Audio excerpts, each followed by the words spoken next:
Bank Nifty પર નજર કરે તો ત્યાં પણ આપણને થોડાક એક નેગેટિવનેસ દેખાઈ રહી છે. ત્યારે જ આપણી સાથે ચર્ચામાં જોડાઈ રહ્યા છે એડવાઇઝ સિક્યોરિટીઝના ડેરિવેટિવ અને ટેકનિકલ હેડ વિશાલ ક્ષત્રિય. વિશાલજી, સીએનબીસી બજારમાં આપનું સ્વાગત છે. આજે જ્યારે સ્પોટ માર્કેટ આપણને પોઝિટિવ દેખાઈ રહ્યું છે ત્યારે ફ્યુચર્સમાં નિફ્ટી નેગેટિવ ટ્રેન્ડ કરી રહ્યું છે, શા કારણે? બેઝિકલી હમણાં આપણે પહેલાં રોલઓવરનું ડેટા જોઈ લઈએ તો રોલઓવર્સમાં જે આપણે જોયું છે કે માર્કેટ વાઇડ રોલ્સ કાફી સ્ટ્રોંગ હતા. કરીબન 70% પોઝિશન રોલ થઈ ગઈ હતી અને નિફ્ટીમાં પણ આપણે રોલ 73% જોયું છે. તો રોલઓવર ડેટા તો કાફી સ્ટ્રોંગ હતો.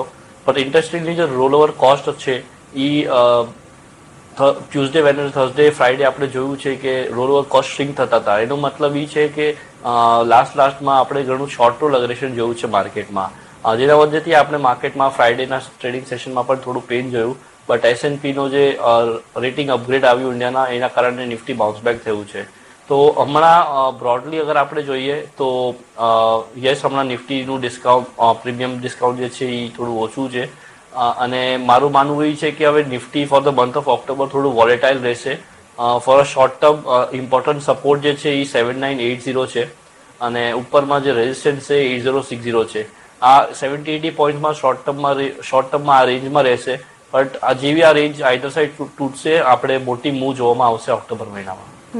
પણ જ્યારે 8000 ઉપર ટકવામાં એક સફળતા હજી પણ મળેલી છે ત્યારે શું જોઈ રહ્યા છો કે હવે ઓક્ટોબર મહિનાની જે સિરીઝ જે રહેશે એ શું 8200 ઉપર જોવા મળી શકશે ખરી? પ્રોબેબિલિટી છે હમણાં કે 8060 તોડી નાખે. બટ એના માટે મિડ કેપ ઇન્ડેક્સ થોડું આઉટ પરફોર્મન્સ આવવું બહુ જરૂરી છે, જે હમણાં આપણે નથી દેખાતું. ફ્રાઈડેના એડવાન્સ ડિક્લાઇન રેશિયો બહુ ખરાબ હતો બટ એન્ડમાં ઇમ્પ્રૂવ થયો. આજે ઓપનિંગ ટ્રેડિંગ સેશનમાં આપણે જોઈ રહ્યા છીએ કે થોડું એડવાન્સ ડિક્લાઇન સ્ટ્રોંગ છે. બટ મારા હિસાબથી હજી થોડું સ્ટ્રોંગ એડવાન્સ ડિક્લાઇન હોય તો જ માર્કેટમાં મોમેન્ટમ ઉપરની રહેશે. હમણાં એવા કોઈ મોટા સંકેત નથી દેખાતા કે નિફ્ટી 8060 ઉપર તોડી નાખે એવું. ઓકે, ત્યારે જ ખાસ કરીને હવે જે ઇવેન્ટ આવી રહી છે આવતીકાલે, ખાસ કરીને આપણે જોઈએ કે RBI governor credit policy declare કરશે. ઘણી આશાઓ, અપેક્ષાઓ સેવાઈ રહી છે અને હવે જોવા જઈએ, તમે જે રીતે કીધું કે યુએસ યાત્રા તો ચાલી જ રહી છે, હવે ફક્ત એક ટ્રિગર છે આવતીકાલનું. તો શું એના કારણે નિફ્ટી, બેંક નિફ્ટીમાં ક્યાંક વોલેટાઇલ સેશન જોવા મળી રહ્યા છે? હા, એમાં હમણાં આપણે જોઈએ તો સ્પેશિયલી ઓપ્શનમાં થોડી બહુ આઈવી ઇમ્પ્લાઇડ વોલેટિલિટી જે ઓપ્શનની એ વધી રહી છે. બટ બ્રોડલી અગર જોઈએ તો અમારો આ વ્યૂ છે કે આરબીઆઈ સ્ટેટસ કો મેન્ટેન રાખશે. બટ બ્રોડલી અગર જોઈએ તો last 3 to 4 monetary policy meet છે, એમાં માર્કેટનો જો એક્સપેક્ટેશન હોય છે એનાથી કંઈ નવું જ આરબીઆઈ ગવર્નર અનાઉન્સ કરે છે. તો આ ટાઈમ પણ એવું લાગી રહ્યું છે કે કદાચ સરપ્રાઇઝ આવે. બટ બ્રોડલી અમારો વ્યૂ પણ કન્સેશન સાથે છે કે આરબીઆઈ સ્ટેટસ કો મેન્ટેન રાખશે. પણ જો એના કારણે જો બેંક નિફ્ટી પર આપણે જોવા જઈએ તો કઈ રીતની સ્ટ્રેટેજી અને અનુલક્ષીને આવતીકાલ માટે બનાવવી જોઈએ? બેંક નિફ્ટીમાં એટલે આરબીઆઈ પછી મારી મોટી મૂવ મને કઈ દેખાતી નથી માર્કેટમાં. તો બેંક નિફ્ટી સ્પેસિફિક કોઈ મોટી સ્ટ્રેટેજી નથી. અગર સપોર્ટ પર આવે તો બાય કરો અને રેઝિસ્ટન્સ પર આવે સેલ કરો. આ જ હમણાં ટ્રેડિંગ સ્ટ્રેટેજી અપનાવવી જોઈએ. ઓકે, એટલે એક ટ્રેડિંગ સ્ટ્રેટેજી અત્યારે દેખાઈ રહી છે. ખાસ કરીને આવતીકાલે RBI governor credit policy announce કરશે, પણ જે રીતે ઘણા નિષ્ણાતો માની રહ્યા છે સ્ટેટસ ક્વો રાખવામાં આવશે અને આગળ જતા કદાચ 2015માં વિશાલજી ક્યાંક આપણને રેટ કટની અપેક્ષા સેવાઈ શકે? મારા માટે કેવું મુશ્કેલ છે, હું ડેરિવેટિવ્સ ડેટા ટ્રેક કરું છું. બટ હા, અમારી ફંડામેન્ટલ ટીમ છે દે ડુ રેકમેન્ડ કે પોસિબલ છે કે 2015માં આરબીઆઈ મે લુક કે પોલિસી કટ આવી શકે છે. અને અત્યારે જે રીતે આપણે જોઈ રહ્યા છે સ્પોટ માર્કેટમાં એક પોઝિટિવનેસ દેખાઈ રહી છે, પણ ક્યાંક ફ્યુચરમાં થોડુંક નબળાઈ દેખાઈ રહી છે.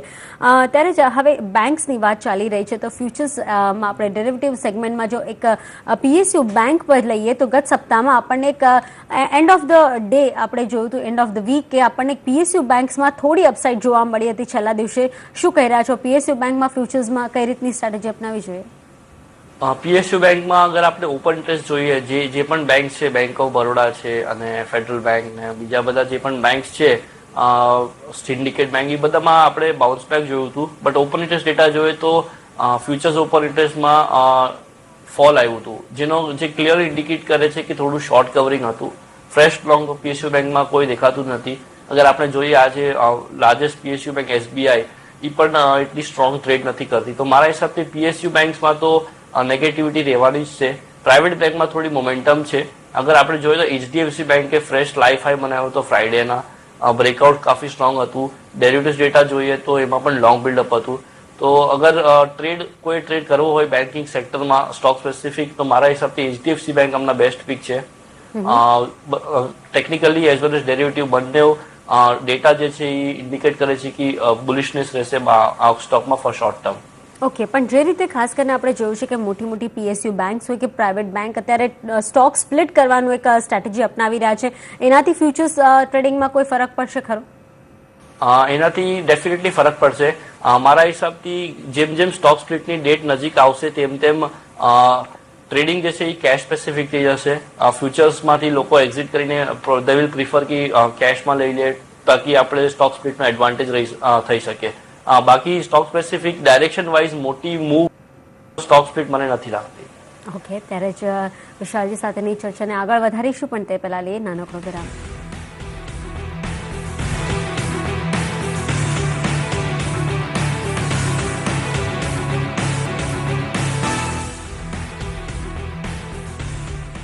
વાયદાથી ફાયદામાં આપનું સ્વાગત છે અને હવે બઝર્સ પર આપણે જાણકારી મેળવીએ અને આપણી સાથે આપણા નિષ્ણાત પણ જોડાયેલા છે. ત્યારે અત્યારે એફએનઓ કાઉન્ટરમાં કેનેરા બેંક, આપણે જે રીતે પીએસયુ બેંકમાં ચર્ચા કરી ત્યાં એક સારા એવા ઓપન ઇન્ટરેસ્ટ બિલ્ડઅપ થતા દેખાઈ રહ્યા છે. બીજી બાજુ ફાર્મા સ્ટોક્સ, એમાં અરબિંદો ફાર્મામાં એક સારા આપણને અપસાઇડ જોવા મળી રહ્યા છે. ત્યારે જ HDIL, Wipro, Bank of Baroda, Voltas, Bank Nifty, SBI જેવા કાઉન્ટર્સમાં પણ એક સારા એવા આપણને ઓપન ઇન્ટરેસ્ટ બિલ્ડઅપ થતા દેખાઈ રહ્યા છે. ત્યારે જ અત્યારે બઝર્સ પર નજર કરીએ તો અરબિંદો ફાર્મા છે. આપણી સાથે એડલવાઇઝ સિક્યોરિટીઝના ડેરિવેટિવ અને ટેકનિકલ હેડ વિશાલ ક્ષત્રિય જોડાયેલા છે. વિશાલજી, જે રીતે ફાર્મા સેક્ટર ઘણું વોલેટાઇલ રહ્યું છે લાસ્ટ 15 દિવસનો વ્યૂ લઈએ તો તમને શું લાગી રહ્યું છે આજે જે રીતે અરબિંદોમાં એક લોંગ્સ બની રહ્યા છે, અત્યારે ઘટાડે ખરીદવાની સલાહ? હા, ડેફિનેટલી અરબિંદો ફાર્મામાં આપણે જોયું છે કે થોડું બહુ લોંગ બિલ્ડઅપ આવે છે. આજે પણ થોડું બહુ ડેટા ઇન્ડિકેટ કરે કે લોંગ સાઈડ પર છે. અગર ટેકનિકલી જોઈએ તો ટેકનિકલી પણ આપણે જોયું છે કે કાફી અરબિંદો ફાર્મામાં બ્રેકઆઉટ આવ્યું છે. બટ આ સ્ટોક કાફી વોલેટાઇલ છે. તો અગર તમે પૂછો કે ફાર્મા સેક્ટરમાં વોલેટિલિટી છે તો કયો સ્ટોક લેવો જોઈએ, તો મારા હિસાબથી yes, Aurobindo pharma overall structure સારું છે, પણ મારા હિસાબથી Cipla is much better stock than Aurobindo pharma. તો હું રેકમેન્ડ કરીશ કે ફાર્મામાં સિપ્લા લોંગ કરીને પ્લે કરી શકો. તો હાઈ રિસ્ક ટ્રેડર છે જેમને વોલેટિલિટી જોઈએ છે સ્ટોકમાં, for them Aurobindo pharma is a better stock. Okay, એટલે વોલેટાઇલ સેશન રહી શકે છે અરબિંદો ફાર્મામાં, પણ અરબિંદો ફાર્મા કરતાં સિપ્લા પર રોકાણ કરવાની વધુ સલાહ મળતી દેખાઈ રહી છે. ત્યારે જ બીજા સ્ટોક પર નજર કરીએ તો જે રીતે અરબિંદો છે તો ગ્લેનમાર્કમાં પણ તમે જોશો કે સારા એવા લોંગ્સ બની રહ્યા છે. આજે ખાસ કરીને ફાર્મા સ્ટોક બઝિંગ છે, એમાં ગ્લેનમાર્કમાં શું આપનું વ્યૂ છે? હા, ગ્લેનમાર્કમાં સ્ટોક સ્પેસિફિકલી જોઈએ તો હા, એને આપણે જોયું હતું કે લાસ્ટ 15 દિવસમાં કાફી કરેક્શન હતું અને એક્ઝેક્ટલી એના સપોર્ટથી એને બાઉન્સ કર્યું છે. તો મારા હિસાબથી આ સ્ટોક પણ થોડું બાઉન્સ બેક મોડમાં રહેશે. અહીંયાથી હજી 5% અપમૂવ હોઈ શકે છે મારા હિસાબથી ગ્લેનમાર્ક ફાર્મામાં પણ. ઓકે, 5% અપસાઇડ મુવમેન્ટ દેખાઈ શકે છે. ત્યારે જે કેનેરા બેંકમાં થોડા શોર્ટ બની રહ્યા છે, જે રીતે આપણે અત્યારે પીએસયુ બેંકની વાત કરી, શું કરવું જોઈએ કેનેરા બેંકમાં? તમને કીધું જેમ કે પીએસયુ બેંકમાં આપણે ફ્રાઈડે જે રેલી જોઈ હતી એમાં બહુ ઓપન ઇન્ટરેસ્ટમાં ગિરાવટ હતી અને એટલે નીચે પડ્યું હતું અને સ્ટોક પ્રાઇસ ઉપર હતો, જો ક્લિયરલી ઇન્ડિકેટ કરે છે કે શોર્ટ બિલ્ડઅપ હતું. અગર રોલ ઓવર્સ ડેટા પણ બતાવે છે કે કાફી શોર્ટ રોલ થયા હતા in most of the PSU bank. તો મારા હિસાબથી આજે પીએસયુ બેંક છે એમાં પ્રેશર રહેશે શોર્ટ સાઇડ પર. પ્રાઇવેટ બેંક આઉટ પરફોર્મ કરશે અને પીએસયુ અંડર પરફોર્મ કરશે. તો ટોપ પીએસયુ બેંક જેમાં મારા હિસાબથી પ્રેશર રહેશે એ બેંક ઓફ ઇન્ડિયા છે, કેનરા બેંક છે અને બેંક ઓફ બરોડા છે. આના પર ખાસ આપણી નજર હોવી જોઈએ. પણ ત્યારે જ ખાસ કરીને પાવર ફાઇનાન્સ કોર્પોરેશન પીએફસીના કાઉન્ટર પર તમે જોઈ શકો છો થોડા શોર્ટ્સ બનતા દેખાઈ રહ્યા છે, એના પર શું કરવું જોઈએ? પાવર પીએફસી છે એ મારો તો વ્યૂ બુલિશ છે. 235 બહુ ઇમ્પોર્ટન્ટ, 220 બહુ ઇમ્પોર્ટન્ટ સપોર્ટ હતો એનો, 200 ડીએમએ હતું આ સ્ટોકમાં અને ત્યાંથી એક્ઝેક્ટલી બાઉન્સ કરી ગયું છે. તો હું થોડું આમાં કોન્ટ્રા બેટ લઈશ પીએફસીમાં. મારા હિસાબથી 235 240 ના વચ્ચે અગર આપણે આ સ્ટોક મળે તો બાય કરી શકે છે. વેરી સ્ટ્રિક્ટ સ્ટોપ લોસ રાખશું 228 નો, કારણ કે આપણે કોન્ટ્રા વ્યૂ લઈએ છીએ અને મારા હિસાબથી આ સ્ટોક શોર્ટ ટર્મમાં 260 સુધી જઈ શકે છે. તો મારો વ્યૂ છે long on PFC. Long on PFC એક સારી સ્ટ્રેટેજી અત્યારે બનતી દેખાઈ રહી છે. ત્યારે જ આ ભારે વોલ્યુમ સાથે જ્યાં ટ્રેડિંગ થતું આપણને દેખાઈ રહ્યું છે યુનિટેક અને જયપ્રકાશ એસોસિએટના કાઉન્ટર પર છે. આ બંને કાઉન્ટર પર આપની નજર છે ખરી? ડેફિનેટલી યુનિટેક અને જેપી એસોસિએટ્સ આ બે હાઈ બીટા કાઉન્ટર છે અને શોર્ટ ટર્મ ટ્રેડર્સ પર્સપેક્ટિવ મારા હિસાબથી જેપી એસોસિએટ કમ્પ્લીટલી અવોઇડ કરવું જોઈએ. અને યુનિટેકમાં હા રિયલ એસ્ટેટ સેક્ટરમાં થોડું બઝ આવે છે અને because of news some or other news આપણે આ બધા રિયલ એસ્ટેટ સ્ટોક્સમાં મોમેન્ટમ જોઈ છે. અગર કોઈને ટ્રેડ કરવું હશે રિયલ એસ્ટેટ સ્ટોક્સમાં તો મારા હિસાબથી mid cap real estate stocks જેમાં એફએનો કોન્ટ્રાક્ટ નથી એ વધારે પ્રિફર કરવા જોઈએ rather than Unitech, HDL and DLF. બરાબર, એટલે અત્યારે યુનિટેક ના ઓપ્શન્સ તમને મળી રહ્યા છે પણ સામે જેપી એસોસિએટમાંથી બહાર નીકળવાની સલાહ મળતી દેખાઈ રહી છે. ઓપન ઇન્ટરેસ્ટ બિલ્ટઅપ જોવા જઈએ તો એચડીએલમાં આપણે જોઈ રહ્યા છે કે લોંગ્સ બની રહ્યા છે, વોલ્યુમ પણ સારા છે. જે રીતે રિયલ એસ્ટેટ ક્ષેત્રની વાત થઈ રહી છે ત્યારે એચડીએલ પર આપનું શું વ્યૂ છે? મારા હિસાબથી અગર ડીએલએફ, એચડીએલ અને યુનિટેક 3 સ્ટોકમાં જોશો તો ટોપ પિક તો મારું એચડીએલ જ રહેશે. બટ મેં તમને હમણાં જે રેકમેન્ડ કર્યું આપણે કે આ જે એફએનઓ સ્ટોક્સ છે જેમાં રિયલ એસ્ટેટ સ્ટોક્સ છે એમાં બહુ વોલેટિલિટી છે. શોર્ટ ટર્મ ટ્રેડર્સમાં એવું પ્રોબેબિલિટી છે કે ટ્રેડર્સના સ્ટોપ લોસ લઈને કાઉન્ટર ઉપર જાય. તો ઇટ્સ બેટર કે મિડ કેપ રિયલ એસ્ટેટ સ્ટોક્સમાં ઇન્વેસ્ટ કરવું ઓર ટ્રેડિંગ કરવું rather than FNO real estate stocks. આજે જો આપણે કાઉન્ટર પર નજર કરીએ તો આઈટી સ્ટોક્સ સારા એવા બઝિંગ છે, ખાસ કરીને વિપ્રો, ટીસીએસ અને ઇન્ફોસિસ સારા લોંગ્સ બની રહ્યા છે. શું કરવું જોઈએ? મારા હિસાબથી આઈટી સ્ટોક્સ, એફએમસીજી અને ફાર્મા આ 3 સેક્ટર છે જેમાં આપણે પૈસા ઇન્વેસ્ટ કરી શકીએ છીએ for short term trading perspective. Definitely IT stocks are buzzing a lot. USD INR પણ ઉપર આવી રહ્યું છે જે આઈટી સ્ટોક્સને સપોર્ટ કરે છે. અમંગ્સ ધ આઈટી સ્ટોક મારું ફર્સ્ટ પિક રહેશે ટેક મહિન્દ્રા. ટેકનિકલી ચાર્ટ પર બહુ સ્ટ્રોંગ સેટઅપ છે તો ફર્સ્ટ પિક જે છે એ મારા હિસાબથી ટેક મહિન્દ્રા છે અને second pick would be buy on TCS. So આઈટીમાં આ 2 સ્ટોક છે જેના પર ફોકસ રાખી શકે છે. ઓકે, ત્યારે જ આજે જે રીતે એક થોડીક આપણને પોઝિટિવનેસ દેખાઈ રહી છે એડવાન્સ ડિક્લાઇન રેશિયોમાં, ત્યારે આપના પસંદીદા સ્ટોક્સ કયા હોઈ શકે ફ્યુચર્સમાં? મારા હિસાબથી L&T is a stock which is trading with a negative bias. Chart પર રેઝિસ્ટન્સથી બહુ સ્ટ્રોંગ કરેક્શન આવ્યું છે. ડેરિવેટિવ્સ ડેટા જોઈએ તો આપણે કાફી શોર્ટ બિલ્ડઅપ આવ્યું છે. તો મારા હિસાબથી જે હું રેકમેન્ડેશન આપું છું a short on LNT. Basically LNT અગર 1480, 1490 ના વચ્ચે આ ફ્યુચર કોન્ટ્રાક્ટ મળે તો આપણે શોર્ટ કરી શકીએ છીએ. મારો ટાર્ગેટ છે 1400 અને 1380 અને સ્ટોપ લોસ રાખી શકે તો 1550. ઓકે, એલએનટી પર બનતા દેખાઈ રહ્યા છે. બીજા સ્ટોક્સ પર નજર કરશું તો સીએસસી નો સ્ટોક છે જ્યાં આપણને થોડાક એક અપસાઇડ દેખાઈ રહી છે અને ખાસ કરીને લોંગ્સ બનતા દેખાઈ રહ્યા છે. ઓપન ઇન્ટરેસ્ટમાં ઓલમોસ્ટ 2.5% આસપાસનું એક ઓપન ઇન્ટરેસ્ટ દેખાઈ રહ્યો છે. શું કરવું જોઈએ? ડેફિનેટલી સીઈએસસીમાં આપણે મોમેન્ટમ કાફી સ્ટ્રોંગ જોવામાં આવી છે. ટેકનિકલ સેટઅપ જે છે એ પણ કાફી સ્ટ્રોંગ છે. કન્ટિન્યુઅસલી હાયર હાઈ હાયર લો બને છે.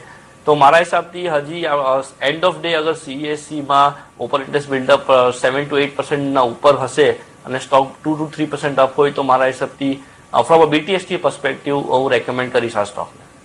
બીટીએસટી માટે સીઈએસસીનો એક સ્ટોક પર ખરીદારીની સલાહ. પણ જો ખાસ કરીને હિન્દાલ્કો પર નજર કરીએ ત્યાં ઘણા શોર્ટ બનતા દેખાઈ રહ્યા છે. જે રીતે સુપ્રીમ કોર્ટનો નિર્ણય આવ્યો ત્યારબાદ એના પર ઘણું વોલેટાઇલ સેશન જોવા મળ્યું છે. શું કરવું જોઈએ?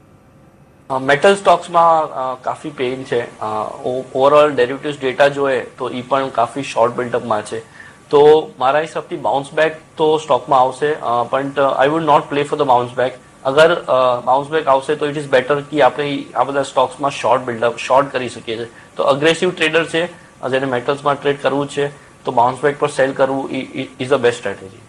થોડું બાઉન્સ બેકની સલાહ એટલે રાહ જોવાની સલાહ મળી રહી છે. એક બાઉન્સ બેક આવે તો એક ટ્રેડ કરવાની સલાહ મળતી દેખાઈ રહી છે. ત્યારે ટાયર સ્ટોક ઘણા વખત પછી અત્યારે બઝિંગ દેખાઈ રહ્યા છે.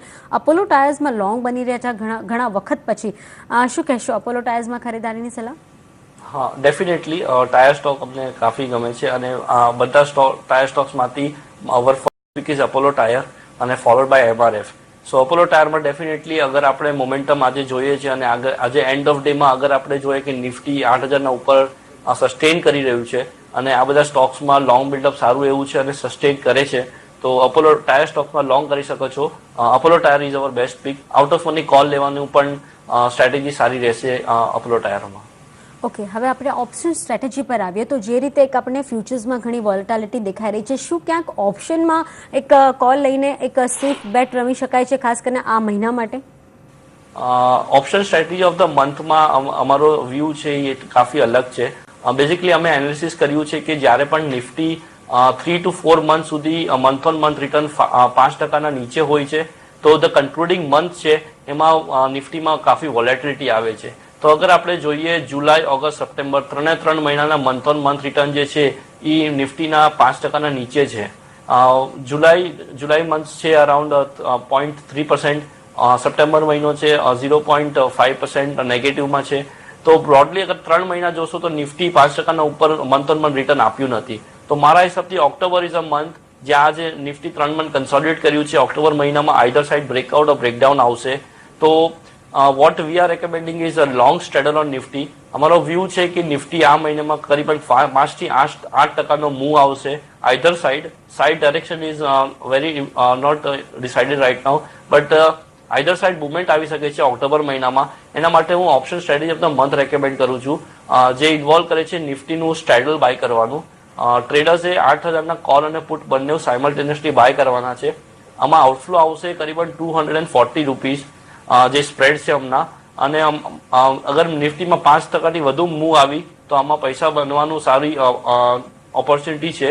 આમાં મેક્સિમમ લોસ જે થશે 250 પોઈન્ટ છે, પણ આપણે ઇન્ટરનલ સ્ટોપલોસ પણ રાખી શકો છો કે અગર મને 100 પોઈન્ટનો લોસ થશે, નિફ્ટી મૂવ નહીં થાય 15-20 દિવસમાં તો આ એક્ઝિટ કરી નાખવાનું. બટ બ્રોડલી વ્યૂ છે કે આ જે સ્પ્રેડ 250 નો છે એ ડબલ થઈ શકે છે 500 સુધી. બહુ જ સારી રીતે સમજાવ્યું છે વિશાલજી. જે રીતે આપણે હવે અત્યારે એક વોલેટાઇલ સેશન જોઈ રહ્યા છે, 3 મહિનાથી નિફ્ટીએ 5%થી ઓછું રિટર્ન આપ્યું છે. એટલે હવે આ મહિને કાં તો અપસાઇડ જોવા મળશે 5%ની, કાં ડાઉન સાઇડ જોવા મળશે. જો એમાં જ સારું રોકાણ અને સારું વળતર મેળવવું હોય તો એક સ્ટ્રેટેજી વિશાલજી આપી રહ્યા છે, એને અપનાવવાની અને અનુસરવાની એક સલાહ મળતી દેખાઈ રહી છે. ત્યારે વિશાલજી, આપનો ખૂબ ખૂબ આભાર, આપનો સમય ફાળવી અમારી સાથે આ ચર્ચામાં જોડાવા માટે. ત્યારે જ હવે વાયદાથી ફાયદામાં હાલ પૂરતું આટલું જ. આગળ લઈને આવીશું મિડ કેપ મંત્ર. જોતા રહો CNBC બજાર. નમસ્કાર.